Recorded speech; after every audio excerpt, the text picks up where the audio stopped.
There'll probably be a few more come in and join us as we get started. But first of all, I'd like to welcome everybody for coming and joining us today. Today, our focus will be on youth mental health. But before we get started, mute yourself if need be. But otherwise, we like to, we're going to wish Jennifer Hill happy birthday again, because on Zoom, it's like a birthday month. So Jennifer's birthday was last week, and wish you a happy birthday. And then checking to see if there are any happy thoughts that people would like to share. I'm going to start out.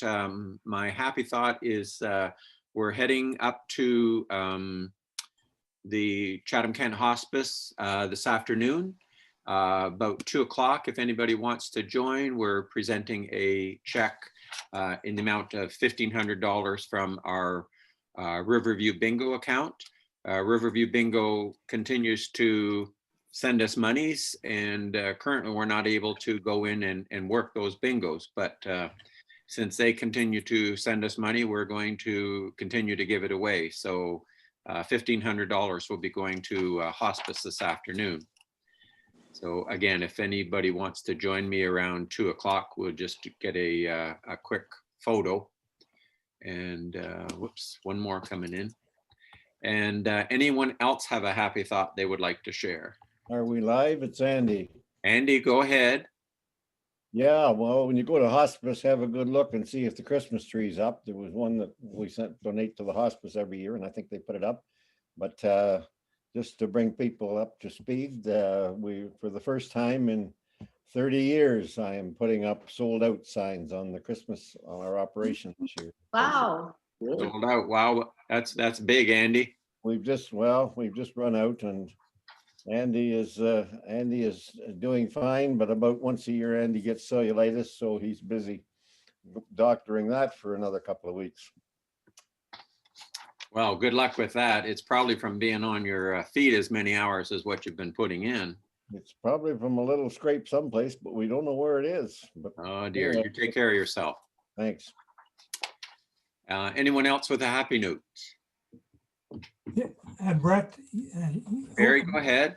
Am I on? Yeah, I'm open. This morning I was on a Zoom call coming out of a Rotary Club in Minnesota, and it was promoted as Rotary COVID in the world of Rotary these days, and they had persons from 6 continents there. From India, Indonesia, Peru, of course, in Indiana and England. And very interesting perspectives literally around the world as to how they are managing COVID all the way from zero, absolute complete shutdown for the last 3 months in around Taj Mahal, Agra, and in Indonesia, and in Bolivia. So it's just amazing. And then, of course, we heard the story in Minnesota where the definitions are entirely different. So, an interesting meeting for an hour and a quarter. Nice. Interesting to get a world perspective on that as well. Quick. Okay, any other happy thoughts? And then I'm going to move on to club news. Okay, so club news, as I mentioned earlier, today we'll be presenting a check to hospice for $1,500. Next week, December 16, I'm going to back that up to about a 7 p.m. meeting and asking anybody in attendance, have your favorite glass of wine with you, and we'll have a little bit of Christmas cheer. But I'm going to ask you to tell me about your wine, what you like about it, and that kind of thing. So I look around this room right now, and I know there will be several different bottles of wine, so it will be kind of interesting. Our first meeting back in the new year will be January 6th, and I sent out a memo earlier. We're going to join the Rotary Club of Troy, Michigan. They have John Huco, who is the Secretary General of the Rotary International, and John will be talking about the future of Rotary. So I think that'll be pretty good. Our speaker has backed up for about 3 weeks, 4 weeks, and then he'll do his presentation. And Pizza for Polio, we've got all the monies in. We'll be sending a check for $3,635 to polio. And so that's good work by many people that pulled that all together for us. At this time, I'm going to ask if Tom Story will make a preliminary introduction. And I think Tom is going to start with a slide presentation as well. Tom, are you ready to go? You mean Tom McCarthy, unless you changed my name. Tom McCarthy, sorry. Yeah, Yeah. I just had a heart attack. Thanks. But everybody else was smiling, Tom. All right. Are we at the unfortunate position of hearing me? Yes, you were. Okay. Then let me explain to you the way that we are proceeding today is that I'm going to make an introduction of kind of our club's focus on how we first became involved with what is now today Access Open Minds and much beyond that, and tell a little bit about that. And then the MC for today is Paula Reaume-Zimmer. I will introduce her after a little PowerPoint presentation about our club, and then she will help the group to navigate through a very exciting and important story in youth mental health. So let us take a moment and see if Tom can get us to the PowerPoint.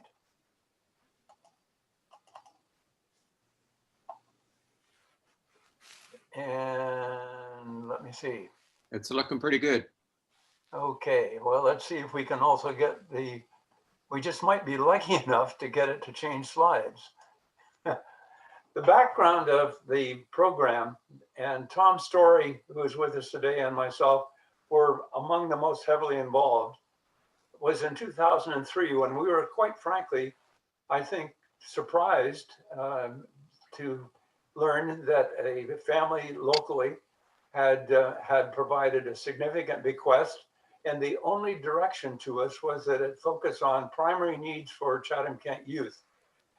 A strategic planning committee led by Tom Story and with yours truly as a representative worked on this, and growing out of that was the indication that youth mental health was really the focus that we should be putting our effort on. And so we, the Rotary Club, hired Ron Shaw as a consultant. I had worked with him when I was chair of the District Health Council, and he went out to 32 agencies related to youth mental health, got an 85% response, and that is the basis on which we first started moving. And there was one rather key individual in this who provided a great deal of information and direction. And I think his name was Dr. Chandrasena.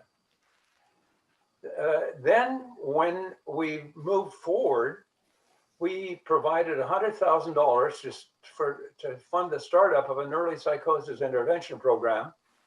And then in 2010 and 11, another $110,000 to fund a rehab and employment support program related to this. The name of the first program, developed, I believe, by the youth themselves, was TNT, Today, Not Tomorrow, an early intervention program for psychosis.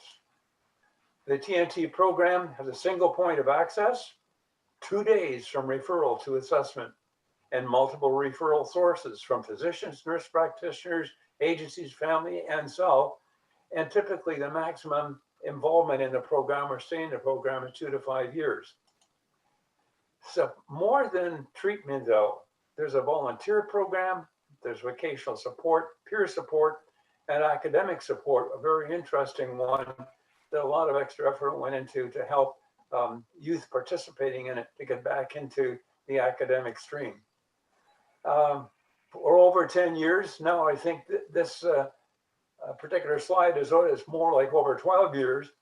The TNT program has been going, and there is some ongoing operating funding from the province. The next major step in this development of the program was in 2013, when Chatham-Kent Health Alliance was invited to apply to be part of a Canada-wide research project. And the Chatham Rotary Club was also fortunate to be part of the planning group. And in 2014, that project was approved, and we're going to learn more about it today and where it sits.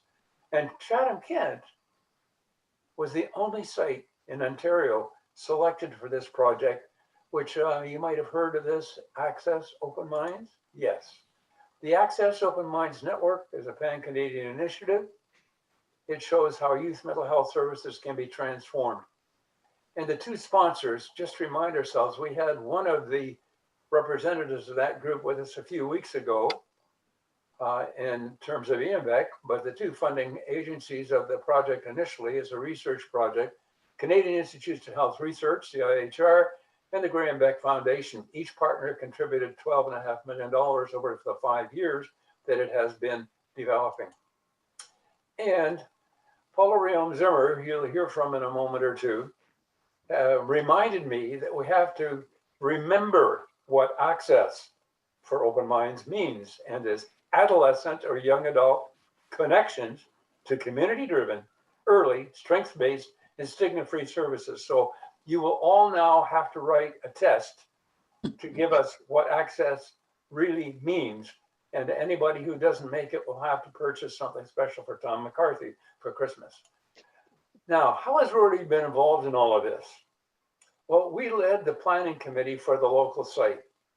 And some of the planning committee is sitting right on camera today. We had a membership on the National Family and Care Committee.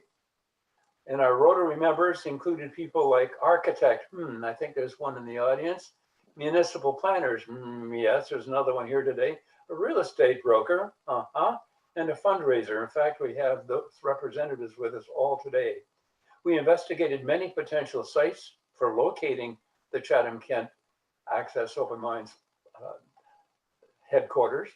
And we recommended an initial site for lease. And we also provided a small amount of funding for the youth furnishings in the eventual location of the CK Access Open Mind. Now, what are the various benefits of that space? Well, that it be known to youth and well publicized. And I think they've done a fabulous job of doing that. That be staffed by trained professionals, and in some cases, peer support workers. Some of those you know very well personally, but generally speaking, they have been outstanding. Serves as a single point contact place for youth seeking help, and it can also host a variety of support groups, general education sessions, and community activities, etc. I've had the privilege of sitting in on a few of those over the years, and they really are a progressive approach. And our soft launch was in the former YMCA site. And if you look at that photograph, you'll see a couple of our lead presenters today on display. And Chaz Langford's in the center there cutting the ribbon. And we thought we had it made at 10,000 square feet. However, there were some temporary slowdowns, and I won't bore you with them. Some were legal, some were chemical, some were financial, and we had to find ourselves another location. And what we did was we found a new location, and we occupied it in 2018 with a formal launch in June. It is we'll show you a couple of photos in a moment or two, but it's prominent, it's easily accessible in downtown Chatham. And that was an interesting discussion with the Youth Advisory Committee about where it should be. Should it be too visible? Should it be easy to get to, and so on and so forth? But they are the people that decided where they wanted the service they needed located, and that's what we did. Rotary has continued to be involved in governance of the site, and the Ontario government is using good portions of that model right across its current efforts in the province. And Guelph came in and spent time with us and studied our model and intends to borrow some of it in their own community. Some photographs of the downtown site, what it looks like. It's quite attractive, it's youth focused, and it's a pleasure to visit. And if you haven't been there, when it opens up again for public access without a mask, you'll have an opportunity. And some of the owners of this last site that we're talking about, they actually went forward and funded the creation of this graffiti wall inside the building. How do you make it happen? Well, we committed to new challenges. We researched emerging needs. We opened up with willingness to learn and accept risk. We optimized Rotarians' talents and contacts. Remember I mentioned earlier, this is one of the things that Rotary clubs can do because they have a wide variety of professional expertise. They can make it available for free and provide some useful assistance. We helped to build partnerships with other organizations. We raised and contributed funds. Linking to RAGME, that is an international group, the Rotary Action Group for Mental Health Initiatives, and also to assist with sustainability. And so, after I have mouthed off far too much, make no small plans, for they fail to move our minds. And that's one of the reasons why we are as committed as we are to the continuing support of Access Open Minds. Now, what I'm going to do is I'm going to get out of that. And if we can just for a moment, are we still hearing me? Yes. Then it is my privilege and pleasure to introduce the MC and next presenter in the group, and that is Paula Reaume-Zimmer, DHA. She is the Integrated Vice President of Mental Health and Addictions at the Blue Water Health and Canadian Mental Health Association, Chatham-Kent. I had to practice your title to say it for about 6 times, Paula. It's very impressive. She holds a unique leadership role, and she, in getting to that role, is a known and respected locally professional and provincially professional for her leadership, for her expertise, and her passion for collaborative and cross-sectoral approaches to integrated mental health and addiction service delivery and systems outcomes. Her professional career began in nursing as an inpatient psychiatric nurse. That's when we met, because my son, shortly after we moved here, was in fact a patient, and Paula was one of the people who provided excellent service, along with that expert doctor who's in the group today, Dr. Chandrasena. She has held various roles in the mental health and addictions and emergency department leadership throughout her professional careers. She is the Chatham-Kent executive lead of a SPORE research grant, Access Open Minds, leading the only site that's located in our province. She has a doctorate in health administration from Central Michigan University, with her research focus on transitional age youth mental health services. She is a lecturer for the Schulich School of Medicine and Dentistry, the Department of Psychiatry at the University of Western Ontario, and an alumna. Notice I used alumna, not alumni. You've got to have your Latin correct. Of the University of Toronto Rotman Advanced Health Leadership Program. So ladies and gentlemen, please join me in welcoming the fine expert lady who is with us today, Paula Reaume-Zimmer. Thanks, Tom. I think you have the longer version. I think I sent one sentence for the last one, but maybe it didn't arrive. So thank you and for the introduction, and thanks for that little trip down memory lane. It actually, when we look at all that we've accomplished, it certainly could not be without our partnership with Rotary, and that's probably that practice working with Rotary is really embedded in a lot of the practice I have today as a leader, engaging our community, knowing that's the most successful way of kind of producing these type of outcomes. So it's nice to be back and see all of the faces, and many of you who have been on so many of the tables and the plans and conversations very early on. And I see Karen and Peter and Jennifer, who we sat on the tables in addition to the Toms that we've done a lot of work together for. So I am going to just MC our brief presentations, and actually I'm going to, so Dr. Ashok Malla is going to start us off, and then we'll move on to Dr. Vidya, as I know her. And And then I'm just going to kind of wrap up and share where we're heading for the future. So we'll proceed in that order. And I know that Vidya, I'll give formal introductions now, and then Vidya also has a PowerPoint that she's going to share. So I don't think Dr. Malla does. So we'll start off with Dr. Ashok Malla, and Dr. Malla holds the Professor Emeritus status now. He is at the Department of Psychiatry, McGill University, and he was our nominated principal investigator and is the individual who kind of led the charge for the past 7 years. It was even pre-Access Open Minds, a lot of work that we did even before we actually became Access Open Minds. So Dr. Malla, I'll hand it over to you for your comments.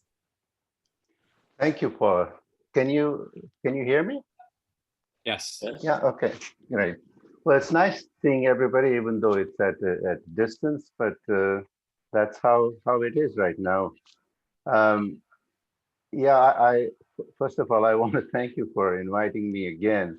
As Paula alluded to the fact that I retired 5 weeks ago from my position both at Access and at the university.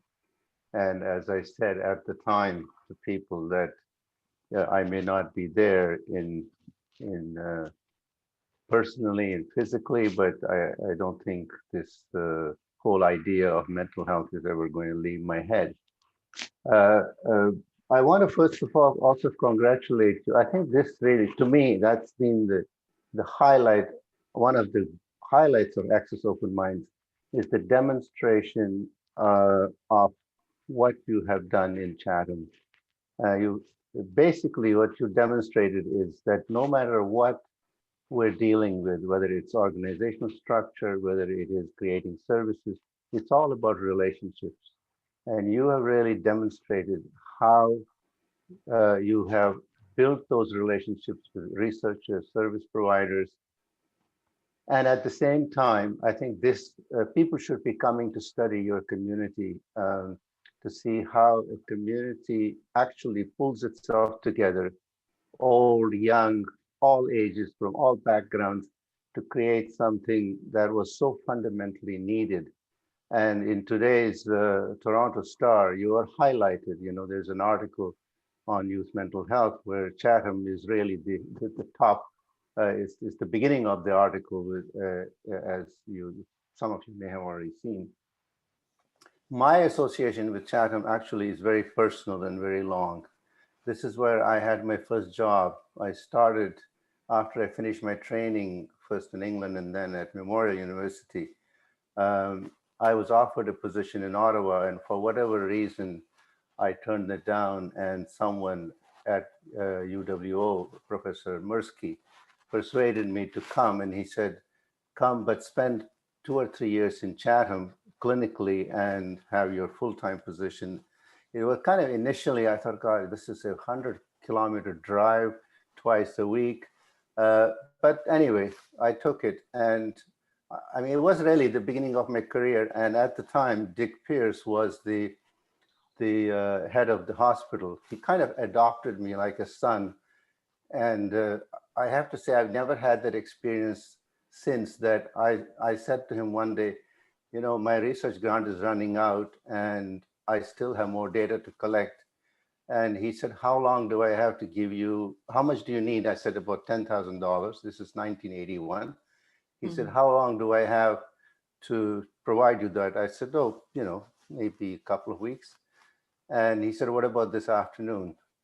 And that was kind of and he said, I'm not going to take it out of the hospital budget, but we do have some fundraising and there is a fund there. And to me, that was a huge commitment towards mental health. And I think you really demonstrated how you continued that tradition. And then my personal part of Chatham, my youngest daughter, Anna, was actually born in Chatham. And I've taken her back there, although because she was 3 years old when we left there, or maybe 2 years old. You know, my older 2 kids have some memories, especially of I don't remember the big sports club that we used to go there a lot. The wheels. The wheels, yes. So, they started their kindergarten there. So I have a very strong personal connection to Chatham. And then my friendship with Ranjith. And in 2012, I think he invited me to your presentation. And that's where we got started. But I have to tell you that I never would have seen this kind of collaboration between so many people and between an organization that is so committed to youth mental health and has stuck with it. Like when Tom was talking earlier about how all of you are still so involved, even though the Access Open Mind site is up and running.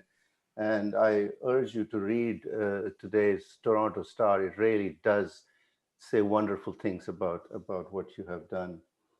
I hope that, and I know, I have no doubt that the collaboration between Paula and Vidya and all of the people in Access Open Minds centrally and in Chatham will continue to flourish, because I think one of the things we absolutely cannot give up on, and that is continuing to do evaluations, continuing to invest in research. And it cannot be done only in large cities. It has to be done in communities that represent a large part of Canada, and that's really small urban rural communities. And lastly, I think that you have received some support from the government. You have received recognition, and I think you would share this opinion with me that that's not easy if you're outside Toronto. Because the whole world revolves around Toronto, at least for Torontonians. But I think that is a huge achievement, and I hope that that will continue. And I also know for sure that from the center, Vidya is going to be a great leader that will collaborate with you as much as probably even more so than I was able to. So I want to thank you all, and I want to really wish you the best for the next many, many years to come. And I'll hand it over to Vidya now. Just before you do, I'll thanks Dr. Malla very much for your words. And I just want to give a proper introduction for Dr. Iyer too. So Dr. Iyer is a associate professor, Department of Psychiatry, McGill University. She is a researcher for Douglas Research Center, nominated principal lead for Access Open Minds, and vice president of the International Association for Youth Mental Health. So certainly there's probably no one we could have thought to be a better person to follow in Dr. Malla's footsteps. Vidya has been a fantastic leader for this project from the start too. And certainly I remiss to say that Dr. Chandrasena and I, all along the way, it really has been he and I in partnership with Rotary that have worked very hard together. So I know he's taken a backseat to today's presentation, but want to point that out as well. So hand it over to you, Vidya. Thanks, Ashok, and thanks, Paula. It's really nice to be here. I was there last June visiting the site. It was my second trip, and it's unfortunate that we have to do this via Zoom. I'd take any excuse I can get to be back in Chatham.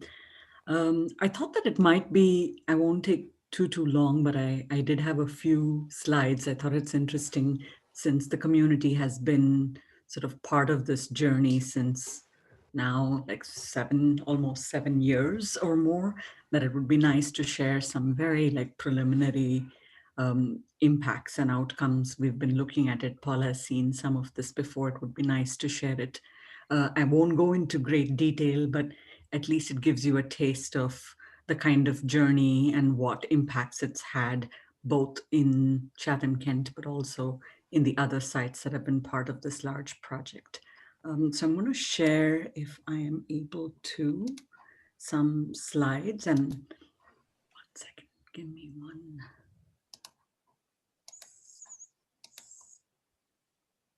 Yeah, you can see the slides? Yep. Perfect. So we actually started, as everyone's mentioned. It's on your note presentation. Yeah, there you go. No, no, Yep. it's okay. Perfect. We started this journey in terms of working on the proposal in 2013, and then the grant was funded in 2014.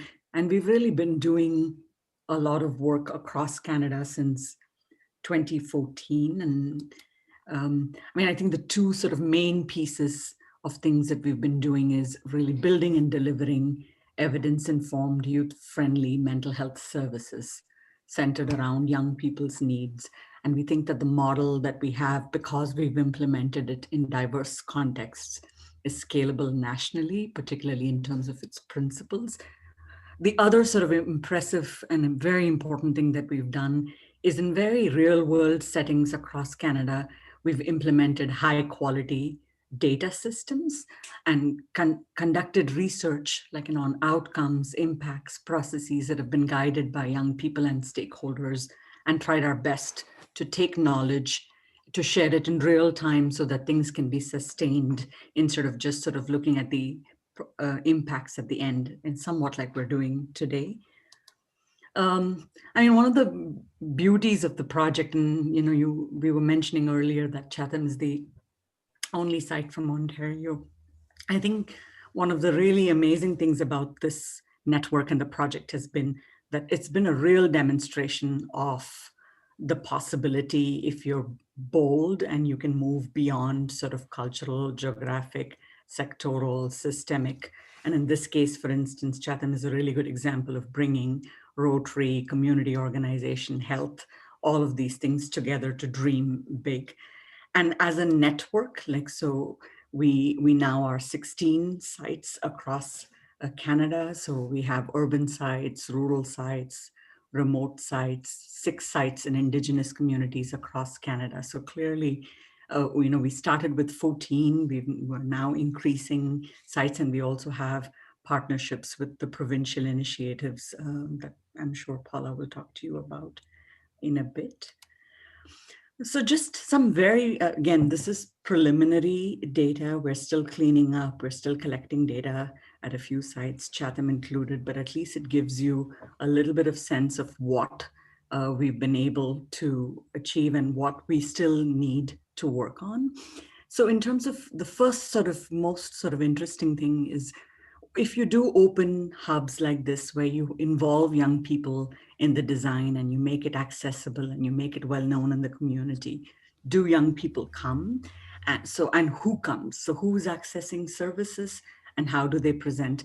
The first couple of slides are really about the network as a whole, and then I have a few slides just about Chatham-Kent.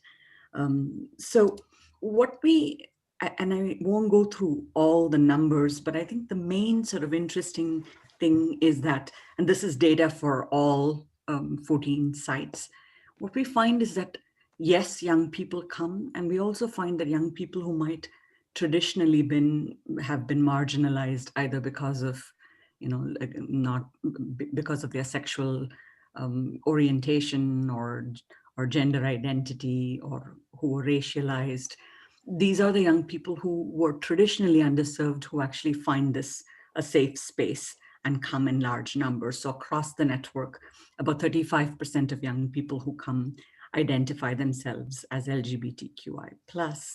We have young people in the entire age range, so 11 to 18-year-olds, 18 to 25-year-olds. We have a good number who are coming are visible minorities. And we also have in our non-Indigenous sites, like in Chatham-Kent, and I'll show you the number for Chatham-Kent, Indigenous young people coming to non-Indigenous sites as well. We have a good number, about 36%, which is something we need to continue to think about how to best meet their needs, who are between the ages of 16 and 25, but not really in school or not working or not in training. And we know that this is a particularly vulnerable group. A good number, like over a third, who say they have difficulty meeting basic expenses. So again, like we have young people who are vulnerable and for whom this sort of idea that we have, that you see in the hub, which is bringing together multiple services, has been really important. Now, all of this really started with a focus on mental health. And in terms of mental health too, like we have some really important information about how young people are presenting.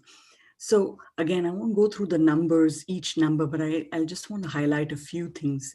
The first thing is in terms of young people's own reports of distress.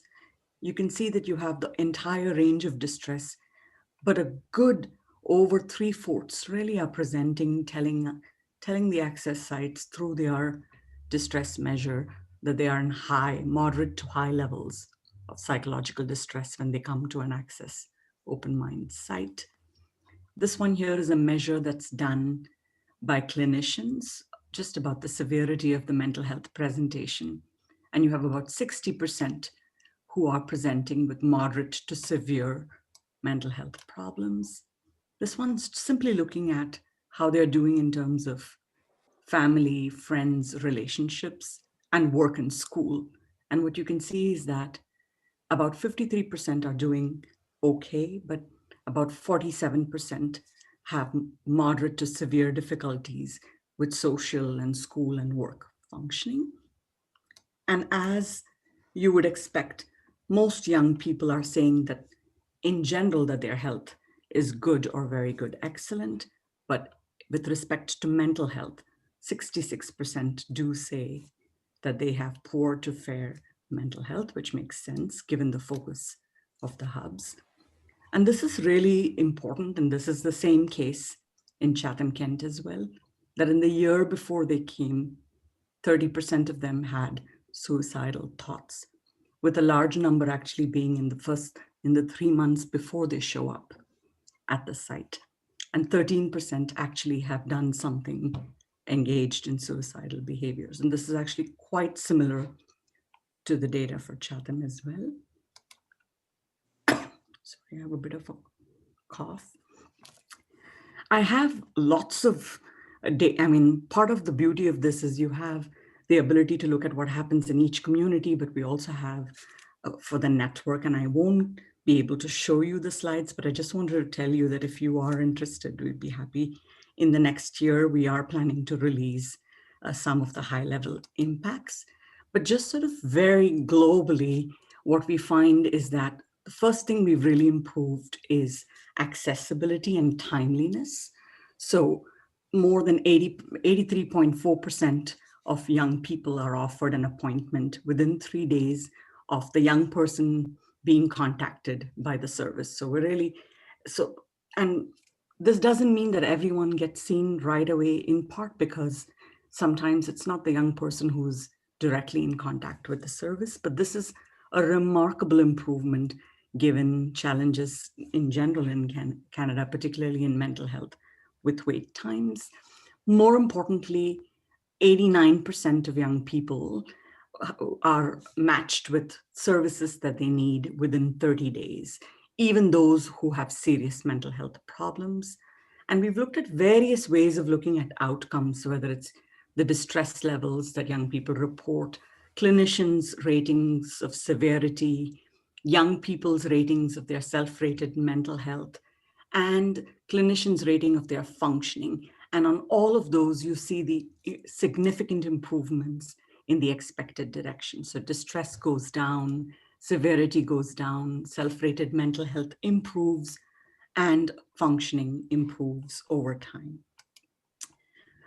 The majority of young people, like over 80%, are satisfied. And perhaps like if you look at whether they would recommend it to a friend, 96% say that they would recommend it to a friend. So this is really sort of very encouraging to see.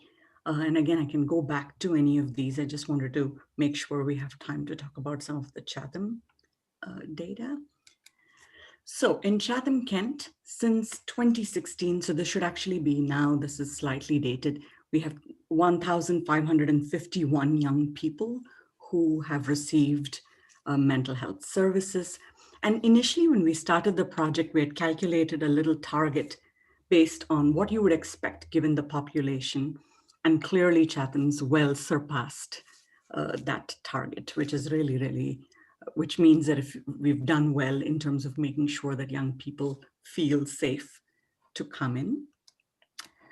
30% of young people who are coming into Chatham identify as gay, lesbian, queer, questioning, or bisexual, 6% as Indigenous, 11% as having lived or having lived in a foster care, 21% as having difficulty meeting basic expenses, about 23% who are between the ages of 16 and 25 but are not in education, employment, or training. What's nice to see is that 43% of young people actually had someone else come in with them. And in the majority of cases, it was a family member. And I know that the family peer support piece has been very important in this regard. 98% of young people were satisfied with services at Chatham-Kent. 100% said that they would recommend the service to a friend. The average wait time for an appointment is under 1 week. And if you look at the time from when the young person is finally in contact with the service, for 83%, it's actually within 3 days. And 95% of young people who come in to Access Open Minds Chatham-Kent get a follow-up service within 30 days. So we're looking very good. And in terms of how are young people coming into Access, what you can see is that it really shows the importance of a community approach, because it's true that 25% come in themselves without anyone referring. 31%, it's their family member who gets in contact with Access Open Minds Chatham-Kent. But there's a lot of people who are coming in through school, through doctors, nurses, a friend, and other sources. So it's really important to know that we really do need to continue to have that approach of making sure all partners are aware of the service. 23% are walking in, about 50% are coming in contact for the first time by phone, and for 8% it's online, and 20% it's other means, like through maybe another provider. So what I wanted to show you here was just in terms of the first help-seeking attempt, and this should really, for 44% of the people, it's the first time, the first service they've come into contact. And I know that, so what that means is that in the year before they came into the service, they contacted no one else. This was their first time walking into a service. And that's important because I know in Chatham, a lot of the times the route before we started was through crisis or emergency. So there's something really important that has shifted in terms of young people being able to walk into care, to an engaging, warm sort of downtown space, instead of perhaps a bit more difficult experience at an emergency room. We've done some, Chatham is one of 3 sites that's participating in an economic evaluation, and we don't have the results from Chatham-Kent, but I just wanted to give you the sense of what you can expect. In Edmonton, what we found is that we have results from the Edmonton Access Open Minds site, and we have about a reduction in costs of $4,391 per patient per year.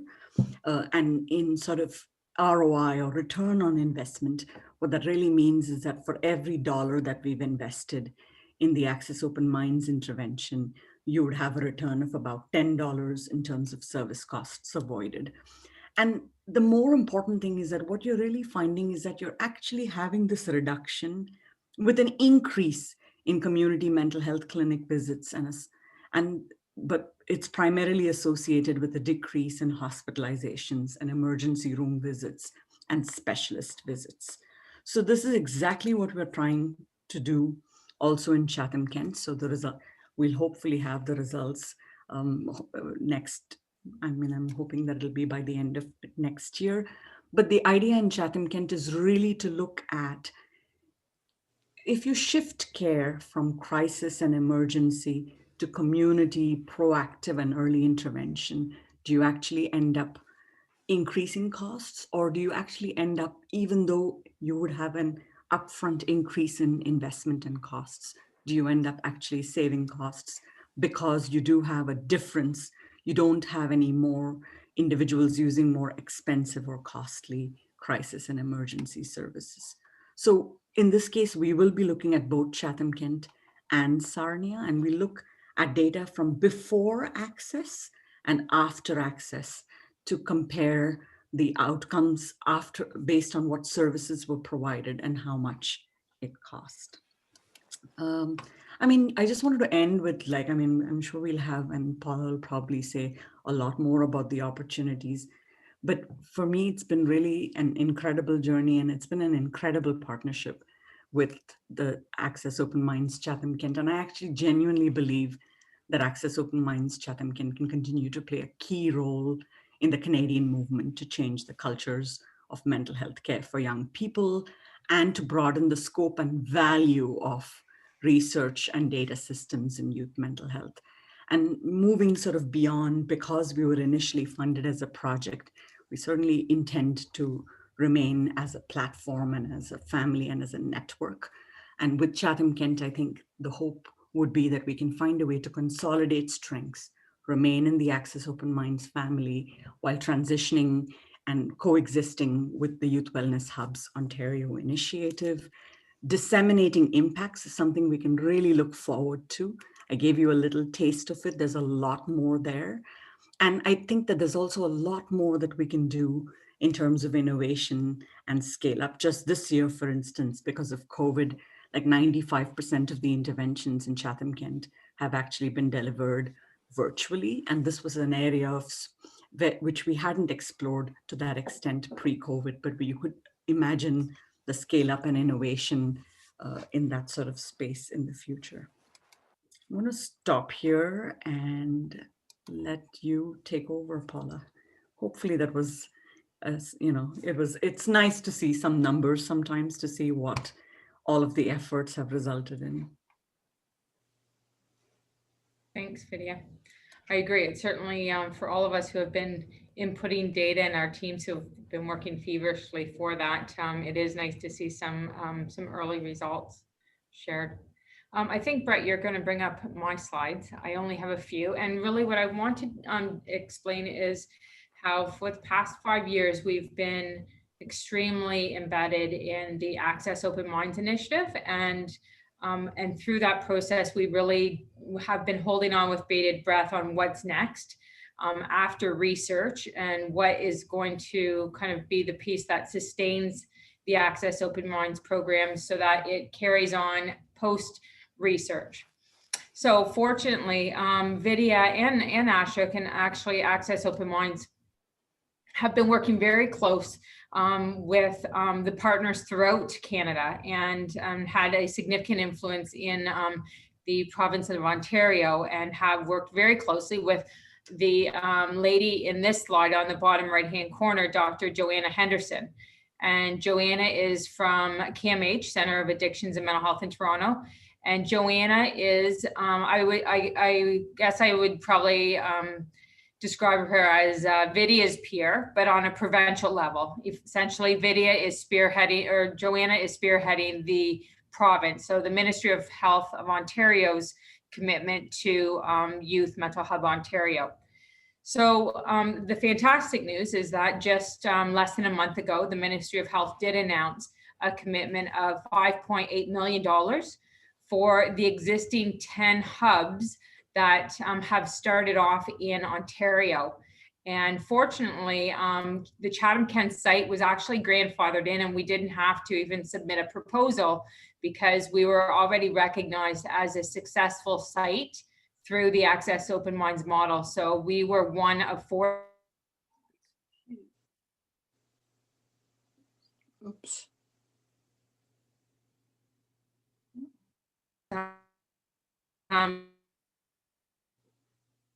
Came to an end about a month ago when we $150,000 a year that allows for the staff to remain in place, and that provides some funding for the overhead of the facility. Actually, for many years, CMHA has actually shouldered any kind of loss of or any gap in funding, and have contributed out of our own base budget at CMHA. So it's fantastic that, you know, the funding is showing up and is kind of taking care of the Youth Wellness Hub Ontario. So So nationally, we're Access Open Minds, and now provincially, we're what's called a YWHO, Youth Wellness Hub Ontario site. And now we'll kind of join the charge with our provincial peers that our Ministry of Health has committed to start up much quicker and more of them throughout Ontario.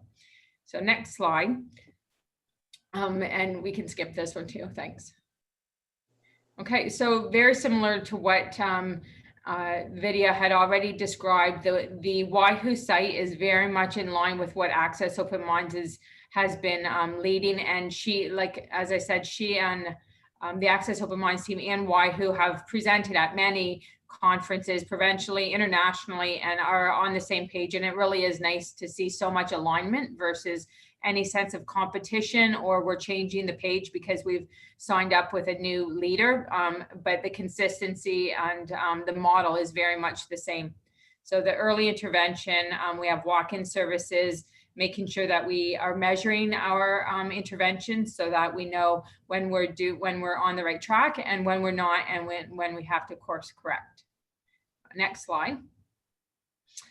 So at the YWHO site, we do have support and treatment for mental health, substance abuse, primary care, and that's an area that we're continuing to develop, and that the YWHO funding specifically identifies that's an area that we are required to develop more, so that we have primary care for the youth who are coming in our door. And then we work very closely with the city of Sarnia, or city of Chatham, and we have Ontario Works and ODSP and housing workers who are on site with all of our clinicians and are a fantastic resource.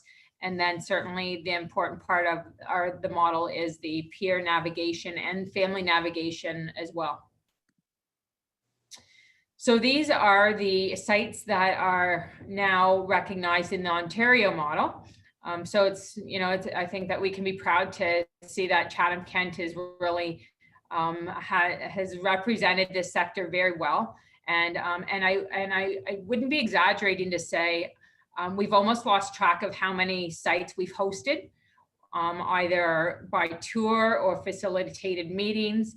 But we really have become a model site, and we're still learning from our other peers, but certainly a site that people are starting to develop their own local programs after, and it's really it's fantastic to be that resource and to continue to share our resources so that they can be up and running even faster and not have to go through the growing pains.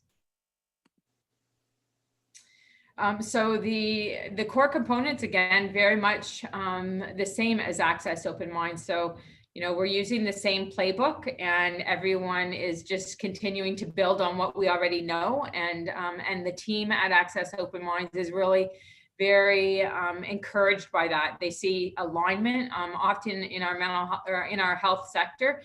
It usually, depending on who's taking over or potentially who's politically in party, we shift gears constantly. But this is one initiative that has really been steadfast, and I think that's also part of the success, is that we've been consistent in our growth and not having to change directions as much as many of our health initiatives have in the past. I think that's it. So the silver lining is definitely that we have received our core funding announcement, and it's a relief for all of us. And it was not something that we went into with a guarantee. So, 5 years ago, it could have been described as a bit of a leap of faith. As each year went on, we felt a little more confident. But it's definitely, to know that we have base funding is reassuring that the ministry also sees this worthy of investment, and we have been a huge influencer in Ontario to demonstrate the need to invest and the outcomes that occur when we do invest. So Chatham-Kent has made a significant impact and impression on the Ontario Ministry of Health. So that wouldn't be without the work, early days of the work that we've done with Rotary. So thank you very much. Thank you, Paula, very much for all of this information. Yeah. Before we move on, I'm just going to open the floor for any questions. If you can raise your hand and I'll call out. And if you have something for any of our presenters, we'll start with Karen Kirkwood-White, please. Thank you very much, Brett. As a municipal councillor, I want to thank Dr. Malla, Dr. Iyer, and Dr. Chandrasena. I am so proud to be a Rotarian and to have been involved in this project since day one. And, I'm just so sorry that there aren't more people that were on the call today to hear the progress that we have made on this wonderful initiative. And as soon as Peter gets a chance to make this shareable or, to encourage people to watch it, I will do that. I can think of hundreds of people that would want to know about this project and how far we've come in what seems like a long time, Dr. Iyer, but maybe not so long when good things come for those who wait. So thank you very, very much. Thank you, Karen. Tom Story, please. Whoop, need to hit mute, Tom. I unmuted. There we go, sorry. So Dr. Iyer, in your presentation, you referenced the return of investment, which really everything interested me, but that in particular got my attention because we've never really known before how we were doing relative to reducing the cost of the service. We've always known that having people get involved through ER visits is probably the least efficient way of dealing with mental health issues. So you showed the Edmonton experience, I believe, and they had calculated, or someone had calculated a $10 return on the $1 investment. And you mentioned, I think it was around maybe a little under $5,000 per patient. Yes. Was your reference? Yes. Ashok, Feel free to, Yeah. So if we were to say you take that number, and I know you respect CK's numbers, you said the end of next year.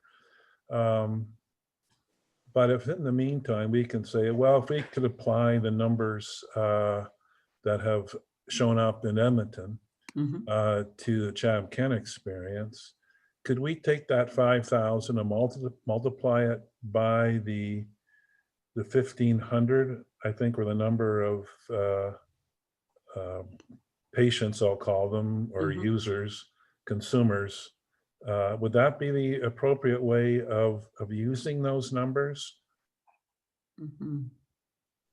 Ashok, you're probably a bit more familiar with health economic.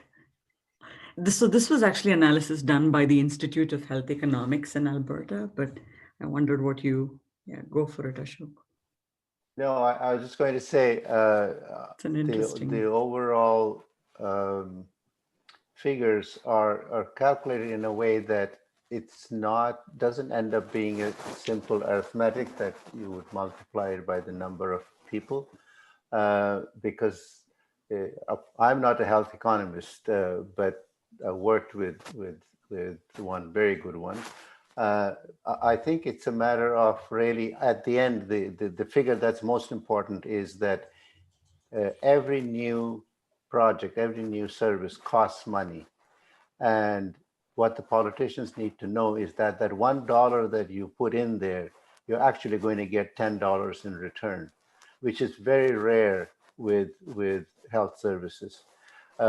Often how we present health economic data is that if the government is willing to invest, let's say, $1,000 for each person, what would it buy? It would buy better quality of life. It would buy people, staying well. But to actually have a return of investment, that's rare. So I would probably ignore the 4,000 figure. I think that's the sort of base figure on which the rest is calculated, and actually stress the return for investment figure. That's about 9.5. It may end up to be less or more in Chatham, we don't know, but those are the Edmonton costs. So the investment you're talking about is the money that the government invests as part of the healthcare, part of the health services. Is that what you're saying? Yeah, in this case, it was a combination of Rotary Club investment, so we Access included all Open Minds costs. investment, all of those costs put together. But eventually, for a new service to start, the government is going to have to, not everything is going to start as a research project or have contributions from Rotary Club. So it's the sort of the total cost, whoever the payer is, would put $1. And if you followed this model in Edmonton, they would get $10 in return. Back. Okay, it's just one last point then, because you went to where I was heading, and that is explaining to our club. We've invested probably close to $300,000 now over the years. If we had a $10 return per dollar that we've invested, that's a $3 million, in effect, a $3 million investment in the community. Is it fair? Are we really exaggerating if we say that, or because that doesn't account for the sort of human capital resource we've provided as well, that Tom mentioned in his slideshow.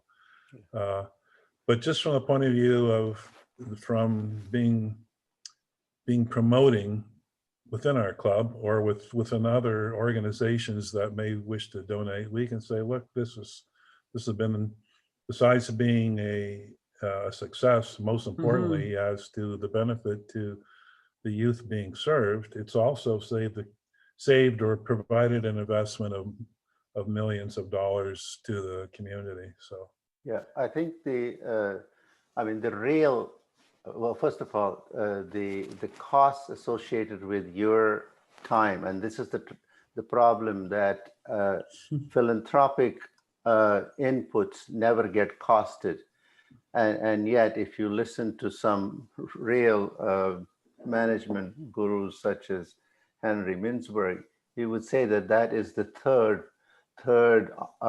leg of the stool without which things would fall apart. And I think that part is not ever calculated.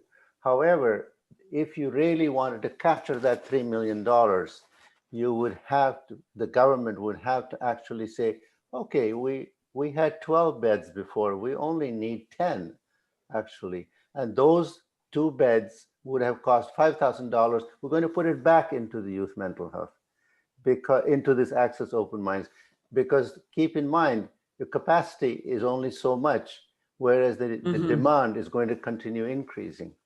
So it's not, the return for investment should be really pushed back into, but you do actually raise a point, or at least you alluded to it. Through all of that, you're also going to get other gains, such as increased employment, which none of that has been costed into this. So it's almost like it's a kind of a, nobody loses in this, so to speak. Dr. Chandrasena.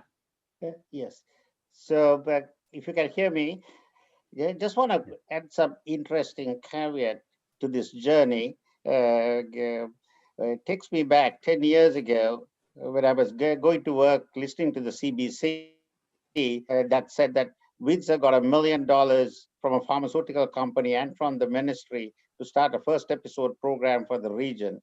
I was thrilled to bits, came and told Paula and called the psychiatrist who said, wonderful to know that we are getting $1 million, didn't know that we were part of this. It was very obvious that we were not, and Windsor was going to get the money. So one of the things about Paula is that while many administrators will find 10 reasons as to why you can't do anything, she'll find the one reason to do something if she sees it as good. And to cut a long story short, she found some resources within the organization. We got $30,000 from AstraZeneca to start the first episode program with 1/3 of a nurse. And of course, in the rare moments that I have, Tom being critical of my play at the Bridge Club, and here me being critical of his bidding, we found the moment to share the frustration of hospital administrations and ministry funding. And he said, look, we can help, and let's talk to the other Tom, whom I knew for a while. And that's how the Rotary got involved. Of course, my way of thanking the Rotary was really to invite Ashok, and I couldn't think of anyone better than a world opinion leader whom I knew, who had been in London, to come and talk to the Rotary about how Rotary has made the journey of the first episode. And I still remember this conversation, and Ashok, you will recall the Ottawa Holiday Inn has just opened, and that's where you were staying, and I was driving you back. And in the car park, we had this conversation about how difficult it is to do epidemiological type of research because you lose people in 5 years, and these type of data that are relatively soft from if you're doing pharmacological research, but extremely important because they make a difference. And next thing I know, a week later, I got a call from Ashok saying that we are in the part of a grant. Would you like to participate? I turned up into Montreal, and I knew that this was not really my forte, but I had the right person in there, Paula. And next thing you know, we were ready to go here. What stood my mind, stood out for me, Paula, you recall that the meeting we had with all the stakeholders in our community, and there wasn't a single person who said, this is my turf, or this is what we do, and this is what we want to do. Everybody said, what can we do to help? And I have never been to an administrative meeting like that. That should have told us that this is going to be a success. So here we are, following all that to today, the leap of faith. The Rotary has actually not been local, it's been regional, it's been international. We actually went as far as linking up with people in Sri Lanka when they would come to talk about the project. And let me just finish off with telling you what you have heard is about. About a week ago, I got a call from a family practitioner, a young woman who was 17, who had substance-dependent problem, had become suicidal, ended up in emergency, got admitted, spent 7 days, and the psychiatrist and the team felt that her problem was substance abuse, discharged, saying go to substance abuse counseling. I got a call from the family practitioner saying that, can I help? And I used my research resources to get one of our nurses to do a very quick assessment, and within a week, I had seen her. What was very clear was that she had underlying anorexia nervosa, an eating disorder, and a mood disorder simply based on the genetics. And of course, clouding all this was the substance use. And you can imagine where a 17-year-old gets money to drink almost the equivalent of a bottle of scotch and do other drugs. And she was performing sexual services for her boyfriend and his friends. And that was the complexity. Within a week, we were able to get Access to Open Minds peer navigator with whom she made a great connection. And today we are trying to help her peel off each layer. And that's the type of services that are offered. And Ashok, I think your research had shown that hard landing into service is not good. The soft landing is better. One would have thought that if you went to the emergency, if you went into inpatient, and when you had all the resources, that's where you would get. But here we were able to access Open Minds. And I was there this morning, and it was most fitting to see what it is that you do and to be able to put that real clinical connection to these numbers. That's what you're talking about, return of investment. That is also important. I'm going to stop there. Thank you, everybody. And thank you, Rotary, for being part of this journey. For every one of you who be there, the journey is not finished yet. We got many more things for the youth to come. And Vidya, we're looking forward to your leadership. And Ashok, I know some behind the scenes, you'll be a great supporter and mentor for all of us. Thank you, Dr. C. Any other questions from the group? Okay, if we have no other questions, I just would like to do a few thank yous, if you don't mind. First of all, Paula, thank you very much for stepping up and kind of being our MC through this little bit of a journey, and the recap very much as to how Rotary has played a part in this process. Dr. Malla and Dr. Chandrasena, thank you both so much for all that you do and help pointing us in the direction that we're now on. And Dr. Iyer, thank you again. I really enjoyed your slideshow because a lot of this might go over me. Numbers were very helpful, and it says we're kind of doing the right thing.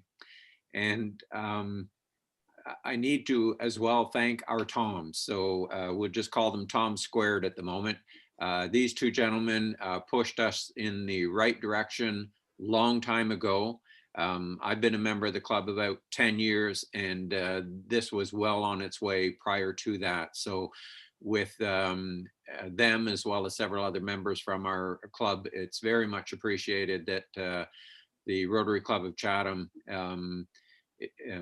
favors so much access, open minds, and just what's coming forward down the pipe. And if we can do more, we certainly hope that we can jump in there. So again, thank you so much.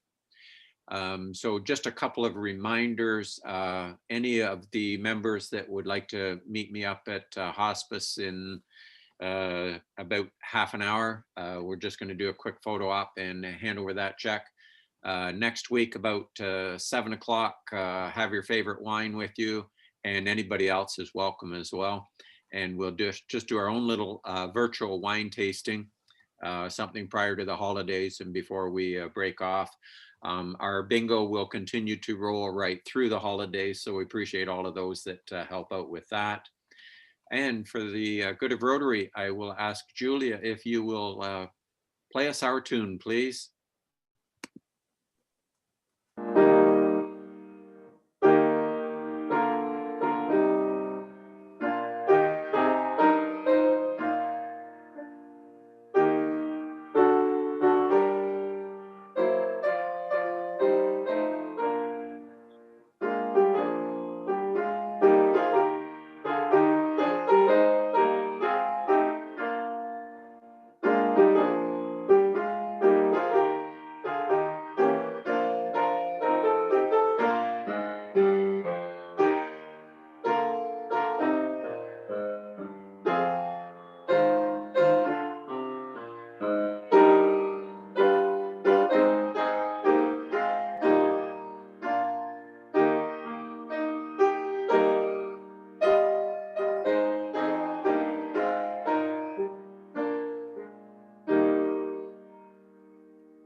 Thank you, Julia. Thank you, everybody. Stay safe.